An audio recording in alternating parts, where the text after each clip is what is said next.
Ahojte, my sme študenti Strednej odbornej technickej školy v Galante a toto je naša selektívna linka kovových a nekovových materiálov. Podobne ako minulý rok, tak i tento rok sme sa rozhodli zapojiť sa do súťaže Noark plnícnych školám.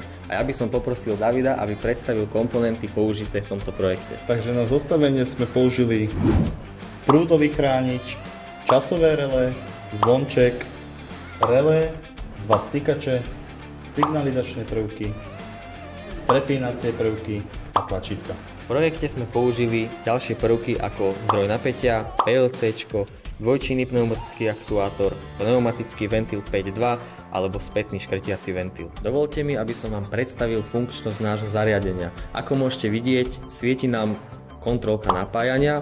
V tomto momente môžeme prepnúť tlačítko automatického riadenia do zopnutej polohy.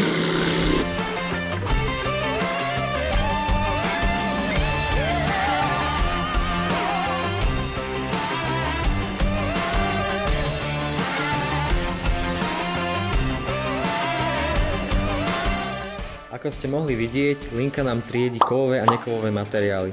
Rozpoznanie nám zabezpečuje indukčný snímač, ktorý je pod riadiacou jednotkou. Výsuv materiálu zo zásobníka nám zabezpečuje dvojčinný aktuátor, ktorý je ovládaný pneumatickým ventilom 5.2, riadený PLC. Pri poruchách či údržbách je zariadenie potrebné prepnúť aj do manuálneho režimu, ktoré nám zabezpečuje tento prepínač.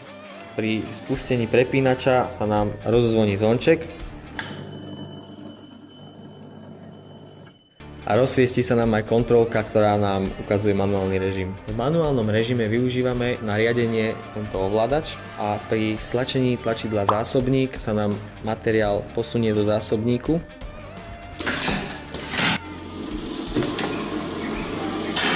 Na dopravný pás, ktorý po stlačení tlačidla dopravný pás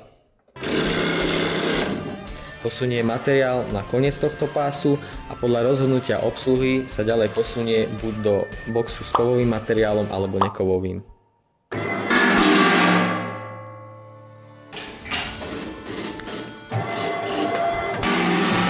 V prípade nebezpečia sme mysleli aj na bezpečnosť.